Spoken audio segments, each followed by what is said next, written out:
você pegar ônibus, né? Então vamos lá, introdução aos eventos finais. Vamos começar a falar sobre o plano divino para a criação e redenção.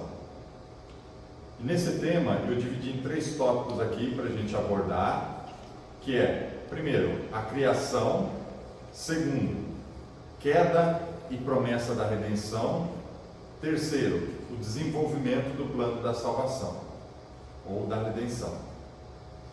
Quero que vocês entendam isso, e assim, é uma visão panorâmica que nós precisamos ter dos eventos de toda a história bíblica, desde a criação até a doutrina das últimas coisas. Tá? Não somente uma visão assim precisa de ponto a ponto, mas eu quero que vocês tenham nessa aula uma visão assim panorâmica, algo assim do geral, tá? De como funcionam todas as coisas. Por isso a gente começa falando da criação. Deus criou o universo com um propósito definido, e esse universo ele tem ordem, ele tem beleza, e Deus criou tudo com um propósito. Tá? Tudo tem um propósito, ainda que nós não saibamos o propósito de todas as coisas, mas nós entendemos que pela organização, pela ordem de tudo foi criado com um plano, com um propósito. E no livro de Gênesis, a criação ela ocorre numa sequência que eu posso chamar assim, uma sequência equilibrada e intencional. Isso demonstra que nada foi obra do acaso. Tudo foi planejado para cumprir a vontade de Deus e refletir a sua glória e expressar a glória de Deus. Tá? Toda a criação vai expressar a glória de Deus. Quero abrir um parênteses aqui e fazer uma explicação sobre o livro de Gênesis, uma vez que nós estamos falando acerca da criação. Prestem atenção. Tem muita gente que confunde e acaba elaborando teorias e elaborando ideias fundamentado no livro de Gênesis por não entender o estilo literário de Gênesis. Para algumas pessoas parece ser muito difícil compreender o livro de Gênesis, porque ele não é escrito em todos os detalhes, tudo que foi criado no universo. Talvez seria algo inimaginável detalhar tudo. Então, ali é um propósito, o livro se predispõe a contar o início das primeiras coisas.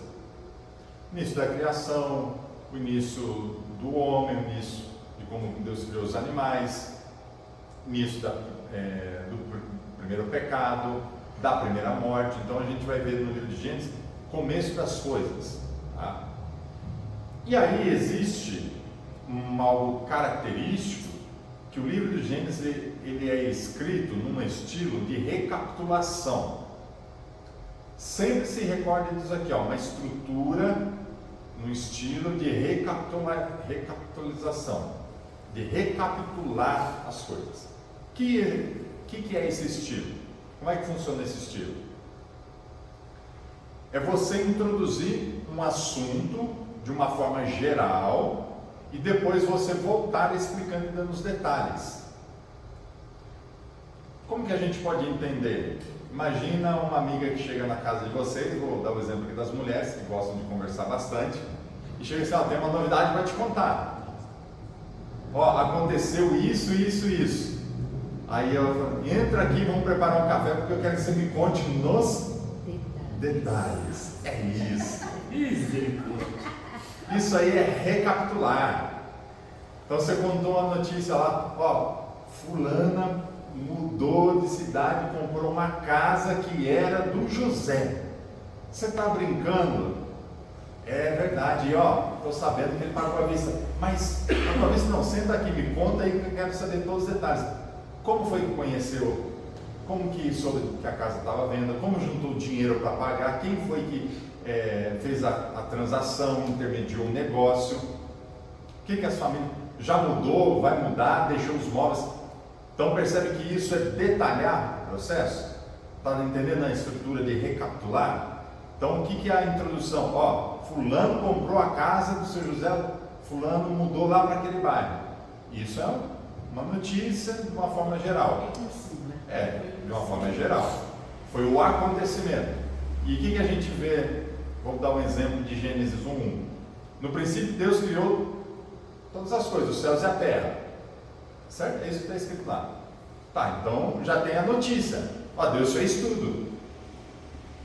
Peraí, senta aqui e me conta. Como é que Deus fez tudo? Mas me conta lá no princípio.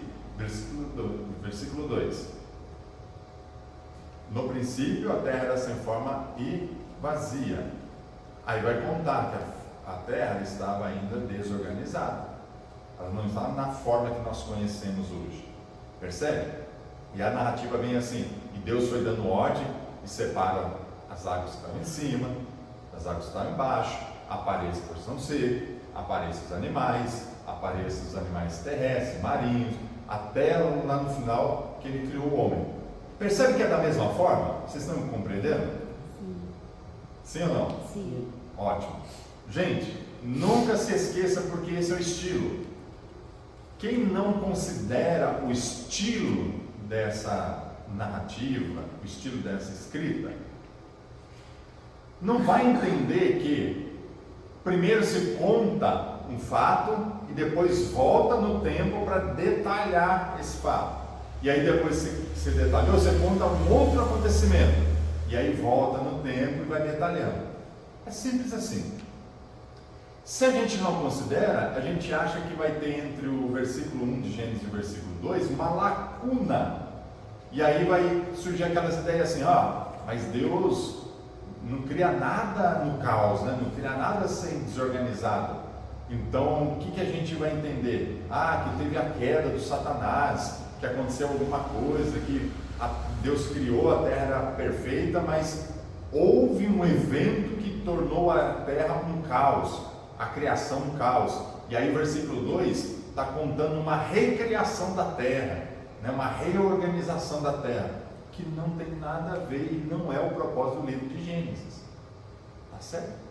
Mas perceba que quantas teorias se levantam para tentar explicar algo simplesmente por não conhecer o estilo de recapitulação. E isso você pode aplicar para todo o livro de Gênesis. E outros livros também você vai encontrar esse estilo literário, tá? Então, prestem atenção quando você lê algo, se esse estilo hebraico de escrita também pode aparecer no Novo Testamento. Porque quem escreveu o Novo Testamento, por exemplo, os Evangelhos, foram pessoas com mente, o jeito de escrever do hebraico. Foi escrito no grego? Sim, mas a mente foi do hebraico. Então, isso influencia o estilo de escrever, independente do idioma. Estamos fechados aqui? Sim. Ok. Então, temos aí como uma visão geral, como um panorama, né? Antes de falar das últimas coisas, a gente entende: a criação foi planejada, depois houve o que? Queda e promessa da redenção. Após a criação, a história da humanidade se complicou com a queda de Adão e Eva. Isso não frustrou o plano de Deus, mas trouxe a necessidade de se revelar a redenção no plano de salvação. Em Gênesis 3,15, Deus já promete a vitória final sobre o mal, ao dizer que o descendente da mulher esmagaria a cabeça da serpente. Essa promessa inicial de redenção ecoa ao longo da Bíblia. E a gente vai ver outros textos no Novo Testamento também, e a gente vai entender que Jesus, ele é o cordeiro morto, ele é o sacrifício, ele já é oferecido em redenção antes da criação do mundo. Então, Deus já sabia, Deus já proveu, né? Antes das coisas existirem. Assim, mas será que Deus não previu a queda? Não, Deus previu, tanto é que ele já proveu a redenção, antes de redenção, antes de criar, de fato, todas as coisas materiais. Tá certo? E aí a gente entende que você pegar ali Gênesis, quando o homem foi criado e vivia no jardim do Éden, depois que ele peca, toda a história bíblica é a história do homem debaixo ou uma vida influenciada pelo pecado. E a redenção vai se dar lá no finalzinho, a redenção completa em Apocalipse, que a gente vai ver a restauração de todas as coisas, inclusive da criação, inclusive da terra. Então, quando a gente, se fosse um olhar panorâmico da Bíblia, a gente tem a criação perfeita, só ali no início, um pouquinho de história, depois tem a história do homem debaixo do pecado, e lá no finalzinho da Bíblia, a restauração do homem e da natureza de todas as coisas. Tenho em mente essa visão panorâmica. O que a gente vive hoje? Debaixo da graça? Sim. E por que a gente vive debaixo da graça? Porque a gente ainda está num período onde a história do homem está sendo contada por influência do pecado. Nós estamos debaixo da graça e aguardamos a restauração de todas as coisas. Seria assim, dar um exemplo, o Éden restaurado lá no final, né? O Éden vai ser restaurado lá no final, aquele tipo de vida, de comunhão, de todas as coisas, restaurado lá no final. Hoje nós vivemos debaixo da graça, mas nós aguardamos a redenção e a transformação de todas as coisas. O desenvolvimento do plano de redenção, Deus reafirma o plano ao longo do Antigo Testamento, fazendo as promessas a personagens chaves.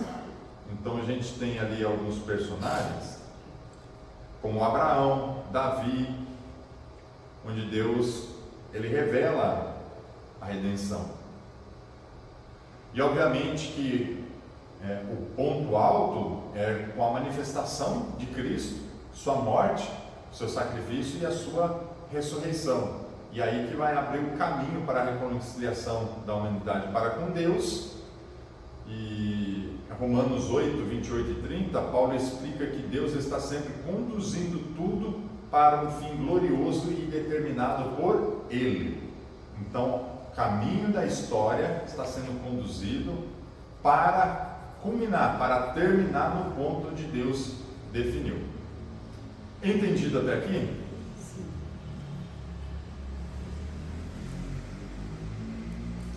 Quando a gente entende tudo isso, qual é a próxima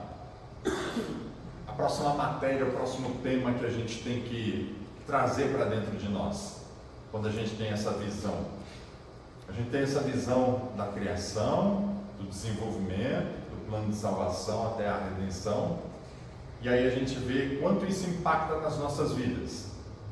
Sendo assim, o próximo tema é que, sabendo onde nós estamos colocados no curso da história do tempo, a gente tem que pensar num tema chamado esperança. Que a gente está num momento da história onde nós aguardamos a redenção. Nós não estamos aguardando a vinda do Cristo para a reconciliação. Ele já veio, já ressuscitou, já reconciliou, e agora a gente aguarda a redenção de todas as coisas. O que está proposto para nós? Quais eventos? A ressurreição para todos nós, a transformação desse corpo, a transformação de tudo isso que a gente vê aqui, de toda a sociedade, de toda a humanidade, de todo o planeta. Tudo isso vai ser transformado.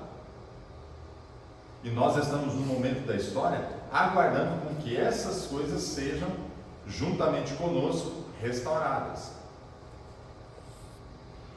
Quando eu entendo que eu estou nesse momento da história, eu tenho que viver debaixo da esperança que essas promessas vão se cumprir.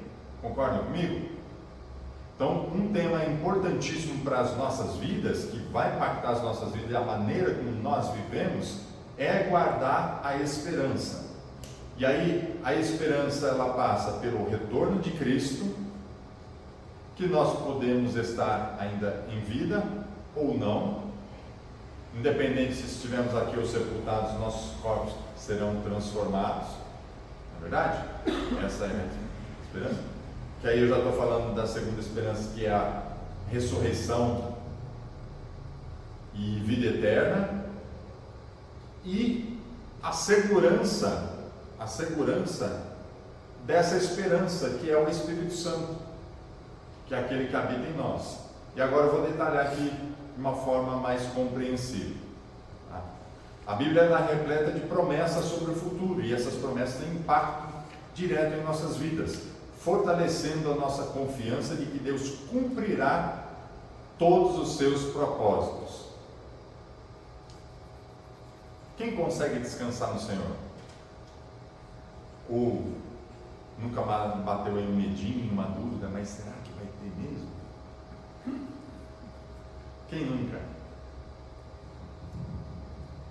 Em nenhum momento da sua vida você pensou assim, nossa, mas queria alguma coisa para eu apegar, para eu tocar. Nunca passaram por isso? Claro que já passaram. Claro que crises existem. E em todos nós. É natural. Nós passamos por momentos, e até é tão natural que a Bíblia ela tem promessas, e as promessas estão aí justamente porque nós somos o quê? Inconstantes. E as promessas são para nos manter na constância. Se nós fôssemos constantes, firmes, inamovíveis, não precisaria nem ter promessa, mas as promessas servem o quê? De consolo para a gente guardar. Quando a gente estiver esmorecendo, lembra da promessa e você renova. Na esperança você recobre suas forças. E acontecimentos, e a vida às vezes apresenta situações que vêm para nos bater, para nos ferir, para nos magoar, e às vezes a gente não entende, e quem sabe dentro de nós mesmos algumas confusões acontecem quando a gente não consegue organizar os pensamentos, não é verdade? E aí a gente se abate, a gente precisa de se apegar em algumas coisas, e a nossa fé não tem amuletos, não tem nada de se apegar a não ser crer. E olha que algo tão subjetivo, tão abstrato, né? Mas a gente tem que se lembrar das promessas e a gente começa a organizar os nossos pensamentos. A gente é ministrado pelo Espírito Santo e a gente acalma o nosso coração, aquieta a nossa mente e respira fundo e fala assim, vai dar tudo certo. No final vai dar tudo certo. É assim, não é? Assim que a gente vai caminhando, gente. A esperança do retorno de Cristo. Um dos pontos centrais da esperança cristã é a volta de Jesus. No Novo Testamento, especialmente, nos Evangelhos e em Apocalipse, descreve como Cristo virá novamente para consumar o plano de Deus, derrotando o mal, estabelecendo um reino de justiça e paz. Jesus vem para governar, e ele vem com autoridade, com vara de ferro, ou seja, ele vem com poder para governar. E aí, ai daqueles homens maus, quando ele voltar. Segundo, a promessa da ressurreição e da vida eterna. A ressurreição é uma promessa vital na fé cristã. 1 Coríntios 15, Paulo explica que a ressurreição de Jesus é a garantia de que aqueles que creem nele também ressuscitarão. A Bíblia fala também de novos céus e nova terra, onde Deus estará presente com o seu povo para sempre. Isaías 65, 17 e 2 Pedro 3, 13. Então nós temos aí tanto a redenção, né, da terra, dos novos céus e nova terra, e a gente tem a ressurreição de Cristo como aquele assim, ó, ele é o primeiro, ele é aquele que abriu as portas para mostrar para a gente como também nós nos tornaremos como ele. Nós nos tornaremos como ele. Mas assim, tipo, a terra será mudada para bom? Completamente. Tipo assim, a gente... Para mal não precisa mais. Não, mas assim, a gente seremos arrebatados e depois voltaremos? Vamos chegar lá. Isso aí vai ser na próxima aula. Ai, tá bom! Na próxima aula. Tá ansiosa. Eu tenho ansiedade. Deixa o nível vai ficar, né? No próximo capítulo. Né, então. Esse é o assunto do próximo capítulo. Tem que acompanhar, né? Tem que acompanhar. Como que a gente faz o gancho, né, para a pessoa voltar na próxima aula? É só. Assim. Isso. Mas a questão é que a ressurreição é uma doutrina, é uma certeza dos fiéis, tá? De que a terra vai mudar completamente, a natureza também vai mudar completamente. Tanto é que a natureza vai mudar que os animais, eles vão se alimentar de capim. O boi e o leão vão pastar justamente um do lado do outro. Por isso que o testemunho de Jeová usa muito essa parte, né? Agora Da fica- parte do Porque paraíso. existe uma profecia em Pode Isaías ver que que fala sobre isso. na revista deles lá tem eles no campo com os animais. Eles falam que a gente vai. Convivência social. Exato. Os animais, etc. Uma criança vai pegar uma aspa de um animal peçonhento, esse animal não vai atacar. Não, Então, sim, eu percebe a essa- profundidade essa até onde profecia, vai. Mas assim, não entendi nesse contexto. Aí eu já me. É porque você fala pouco disso. Sim. As pessoas falam pouco disso. Principalmente os pregadores ficam falando mais frases de efeito para emocionar as pessoas e deixam de ensinar. Mais casas, mais carro. Mais chave, né? Mas dá para ter ideia da dimensão até onde vai a restauração, a transformação da natureza? Sim. Ah, e tem uma boa notícia também, não vamos se casar. Não vai ter mais assim, casamento, tá? Homem e mulher. Acabou. Casa logo, meu filho. Quem quiser aproveita A aqui. oportunidade é essa. É isso aí, a oportunidade é essa. Mas vai ter lembrança? Eu acredito que não. Lembrança, Fernando Os era velhos meu marido? tempos. aí nós vamos ver na próxima aula. Os velhos tempos. Engraçado, hoje eu estava pensando nisso. Não Eu sei vou querer porque casar eu- com você de novo. Para alguns seria olha, a gente tem que pensar, Eu acredito porque que não. quando fala que vai limpar dos nossos olhos toda lágrima, ou seja, não haverá mais tristeza, se você lembrar do seu marido por tristeza, então haverá mais. Se você lembra de alguma picuinha, de alguma Eu fui coisa, casado com aquele homem. aí você vai então- querer resolver a picuinha depois? Não, eu imagino assim que Deus Deus apaga toda a dor. E aí a Apaga gente toda a tem dor. uma Uma com aquilo. lembrança que ele era meu De marido, coisa boa. mas você não tem mais aquele sentimento de querer casar, de querer, mas aí você lembra que ele já foi. Eu imagino que seja isso, vocês. A gente vai falar um pouquinho, mas só para dar uma dada nisso aí. Pensem comigo, raciocinem que como é possível você lembrar de algo e não sofrer por aquilo? É possível? Não. Numa condição Se dessa? você estiver curado. Se tiver curado, então é possível. Sim. Sim. Então eu acredito. Tiver que- perdoado. Agora, por que a gente sofre? Por que a gente se dói? Por que a gente tem insegurança? Porque nós estamos nesse corpo. Sim. Quando nós fomos revestidos de um corpo que não é corruptível, nossa maneira de sentir as coisas vai ser diferente também.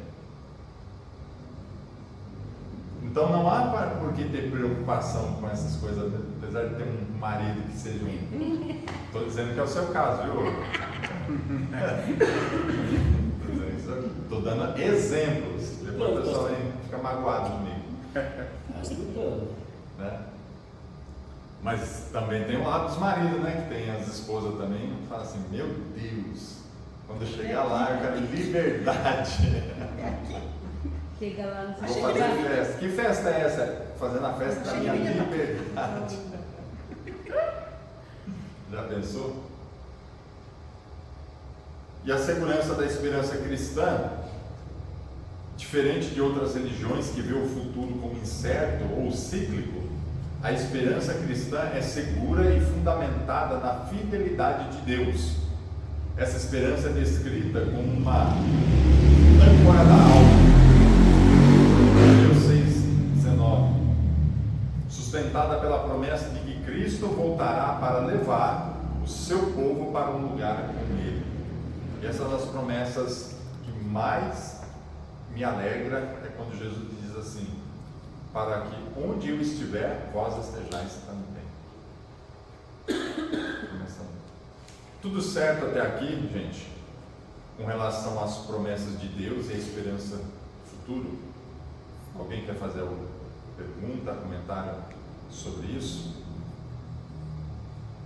Então, nós temos promessas para nos consolar. Nós precisamos, de tempos em tempos, lembrar das promessas para manter a esperança.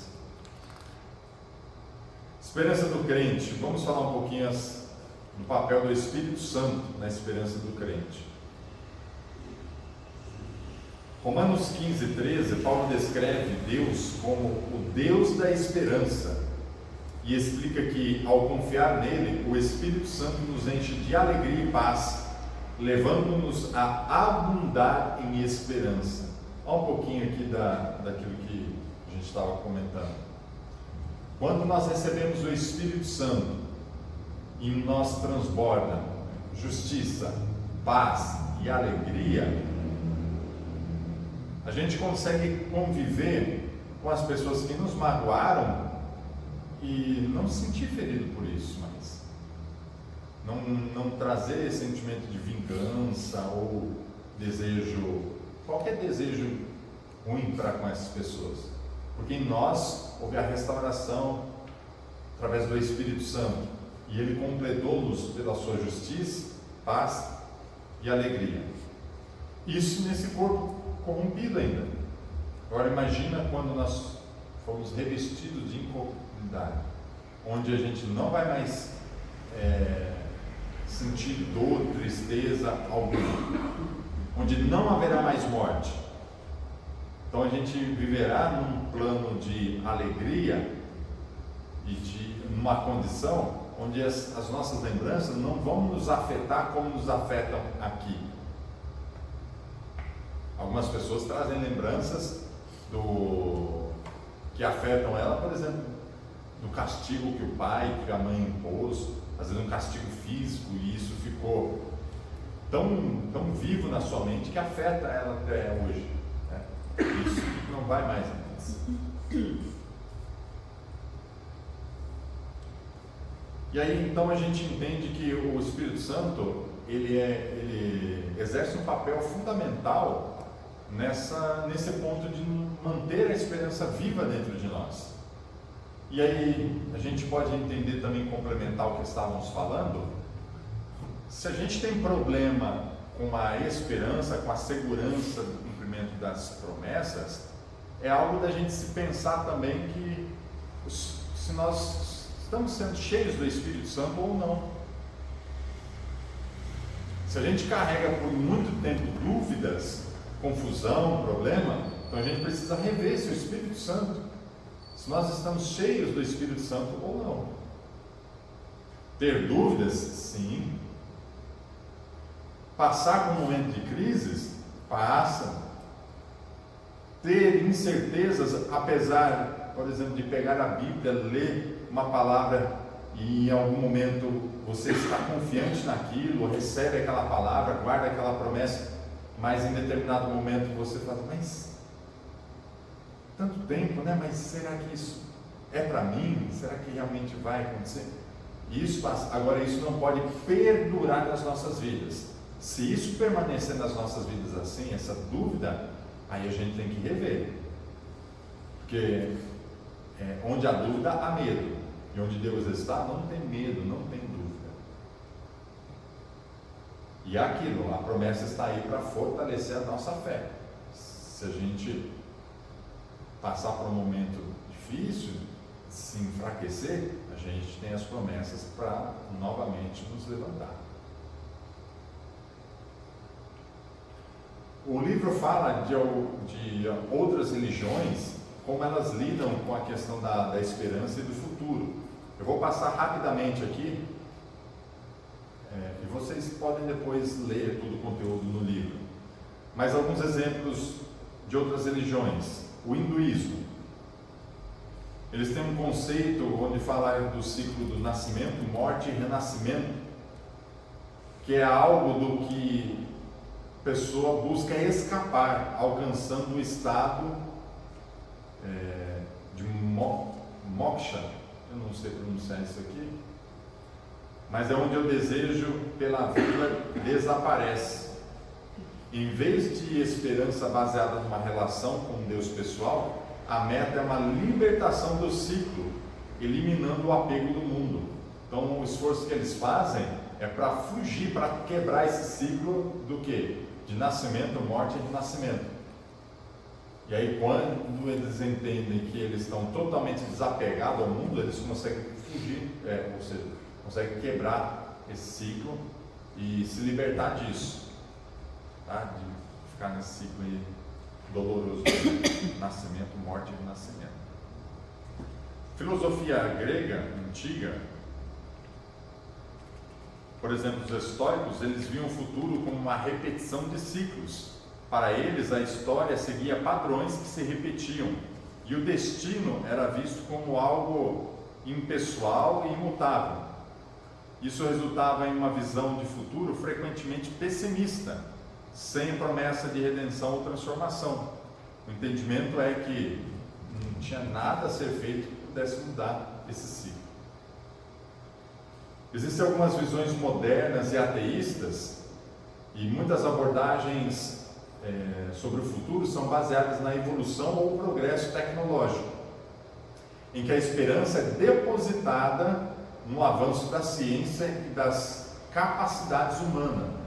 No entanto, essa visão é limitada e vulnerável a incertezas, sem garantias sobre o destino humano. Uma visão de esperança moderna, baseada na tecnologia, para mim, olhando tudo isso que está acontecendo, todo esse desenvolvimento de tecnologia, principalmente se fala muito de inteligência artificial, é que a esperança vai ser colocada numa inteligência artificial. E o homem vai acabar delegando para uma máquina, para uma inteligência artificial, o seu futuro. Por que eu digo isso? Porque cada vez menos os homens confiam nos homens, cada vez menos existem homens honestos e íntegros, cada vez mais os homens têm desejo pelo poder, pela dominação, ao ponto que esses homens criam esses tipos de inteligências, onde vai ser possível convencer as pessoas a delegar o destino delas nas mãos.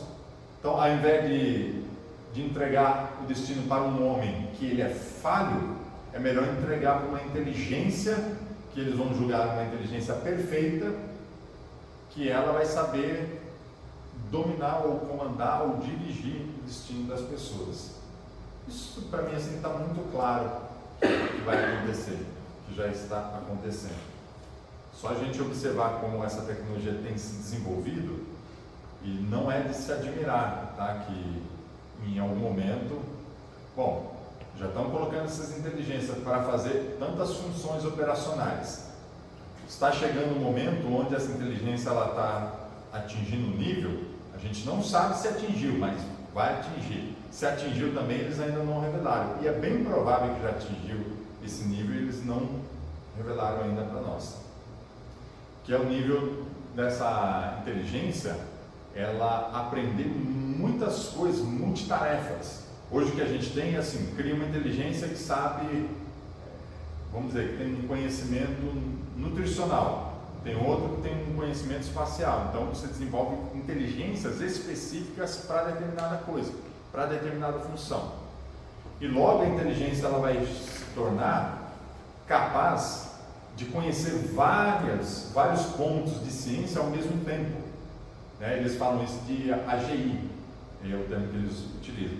Então, vamos dizer assim, ela vai se tornar uma inteligência como que independente, que ela é capaz de aprender por si só, se otimizar no seu próprio conhecimento, evoluir no seu próprio conhecimento, e não ser um conhecimento específico, ser um conhecimento generalista, de várias coisas. Então, não vai ter nada que ela não possa aprender e aprender sozinha, já não depender do homem, inserir informações para que ela seja treinada. Percebe? Agora, Já está acontecendo. Considerando que se isso não aconteceu, vai acontecer fatalmente, essa inteligência e esses supercomputadores que eles estão construindo para conseguir fazer com que essa inteligência ela aprenda numa velocidade impressionante, tudo caminha para aquilo que a gente está vendo na Escritura, de um governo único, de uma moeda única, e hoje já consegue, por exemplo, colocar lá o que eles estão trabalhando, desenvolver um CEO de uma empresa que tem habilidades, multiconhecimentos, e é uma máquina.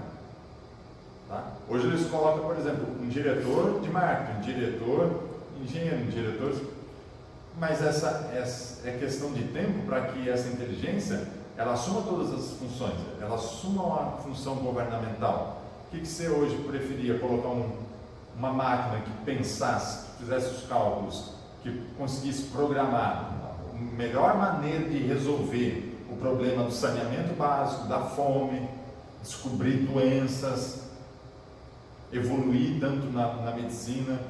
Imagine que um homem demora anos para fazer uma pesquisa, para fazer cálculos, que em alguns segundos essa inteligência ela pode calcular e dirigir, ao invés de um pesquisador perder anos na direção de uma pesquisa que não vai dar certo, que não vai encontrar solução ou uma cura, ele já direciona o pesquisador e fala assim: você tem que ir nessa direção, que a probabilidade aqui é de 90% contra 10% de você ir aí. Então o cara vai gastar 5 anos da vida dele pesquisando algo que ele já viu que a probabilidade é pequena, e aí percebe que isso em muita escala e aumentando a precisão, assim, muito rápido ele vai descobrir cura para todo tipo de doença, como resolver os problemas do mundo, como resolver conflitos, e aí as pessoas vão preferir isso. Opinião minha, tá? E eu vejo que pela Escritura tem muito a ver, sim, concilia muito com aquilo que eu vejo na Escritura. Esse é o pensamento do futuro de quem tem a esperança na tecnologia. Eu vejo que isso é bem provável acontecer, mas a minha esperança não está nisso, tá? A minha esperança está no Senhor. O próprio Cristo é apresentado como a nossa esperança em 1 Timóteo 1. E o futuro é visto como uma nova criação, onde o mal será totalmente vencido. Apocalipse 21.